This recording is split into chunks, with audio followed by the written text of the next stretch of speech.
Well, hi everybody, the name is Royameadow, Sonic the Hedgehog 2, and now we're going to tackle the rest of the Green Hill demo. Yes, the Green Hill demo now. We're tackling the rest of the Sonic 2 demo, and you just heard a ring. I just enabled the debugger code. This time around, the code is actually different. In the original Sonic the Hedgehog, all you did was press up, down, left, right, then hold down the A button and press start to enable the level select, and then you press, or you could do C 3 times, and then up, down, left, and right, and whatnot. And, oh, and Green Hill Zone. But why is it so glitchy? Yeah, Green Hill Zone is still in Sonic 2 at this time, and they actually never fixed it. You can even dive through the floor. But nevertheless, back to the cheat. When you did the level select code, you would actually be able to go to any stage in the game. However, you couldn't return to the title screen. If you wanted to return to the title screen, you'd have to have debugger enabled. So long story short, in this version, you press C 4 times, and then you do up, down 4 times, and then up. Then you hold A and start. The code is basically the same thing without the C's if you do a level select. But yeah, you can create objects, you can move around as a ring or whatever, and you can even create speed monitors that allow you to go like way off the screen. I've never seen Sonic do a super jump before.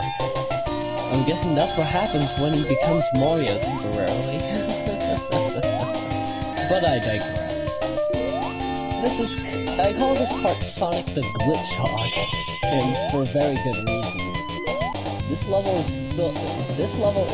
itself is filled with so many ducking glitches. You're bound to die at least once. I've already died twice. I died 3 times in the Green Hill Zone playthrough. Luckily, I do get a 1-up before that, before I get a game over.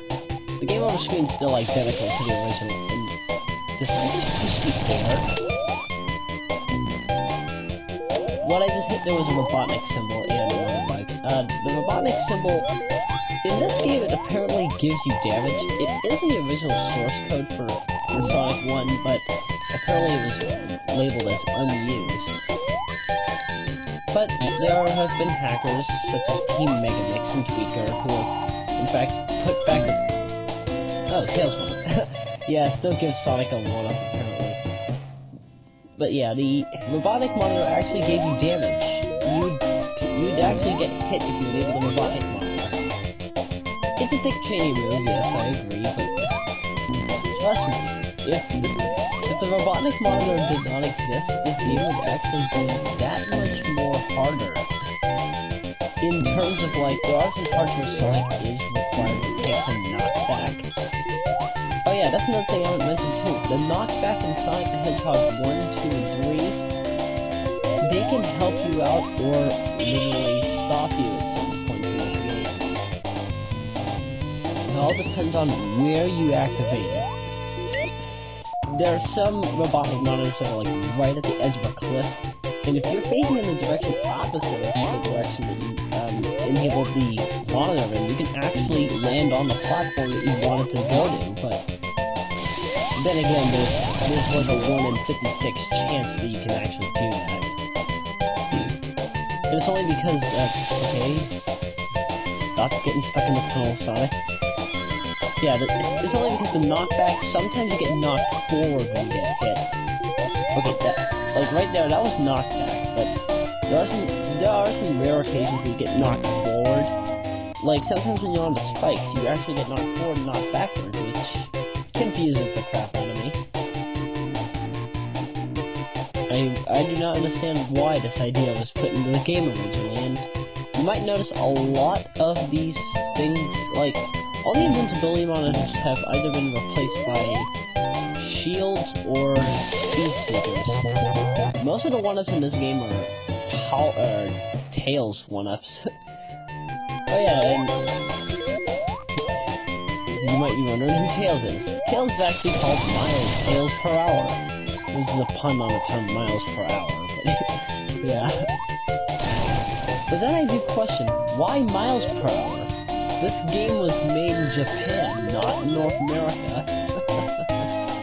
But yeah, Sonic's based on speed, so I can understand why miles per hour would be used as a pun. Yeah. Originally, the speed monitor was an invincibility monitor, as you saw in the Hedgehog playthrough. And, oh god! It's Dr. Glitch! No, it's Dr. Glitchnik. Yeah.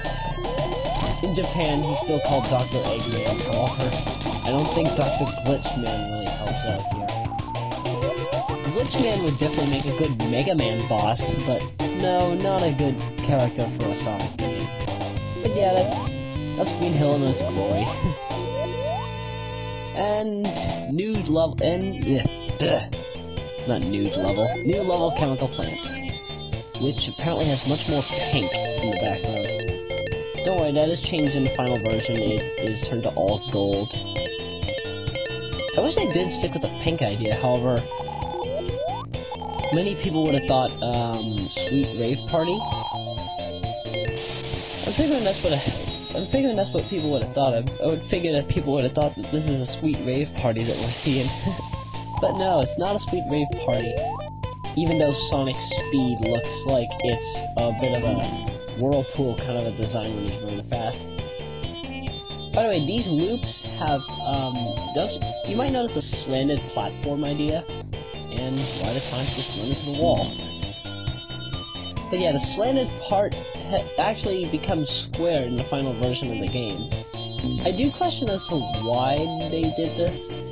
I don't know why they changed the design. I mean, this design looks superior to the final version, so there was no reason to change it. And just showing off how you can actually go through the pipe. In the final version, you obviously can't go through it that way. You actually have to hit, like, some kind of a small thing which you jump into, well, not really jump into, you fall into, and then it takes you to your next destination, which you can actually alter depending on what button you're pressing. And trust me, those pipes will really come in handy if you want to really speedrun the stage. In Act 2, anyway. Act 1, it's unnecessary. Needless to say, the spin dash in this game, at least the demo anyway, is very weak.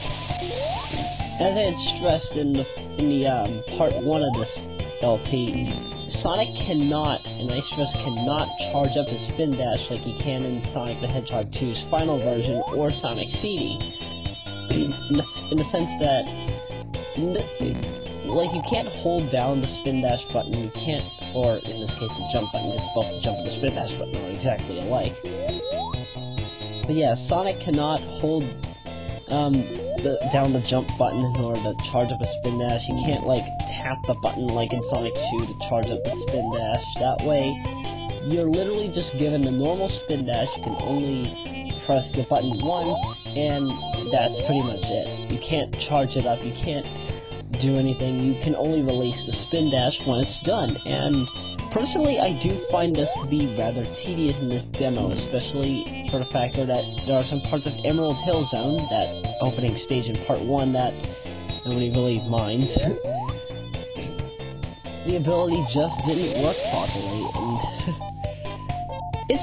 and trust me, it has screwed me over a few times. I've even played this with the arcade stick. Yes, I've legitimately played this with a PlayStation 3 arcade stick, and it's not fun. Because, I mean, this game was originally released for Nick Arcade, right? I mean, this version at least.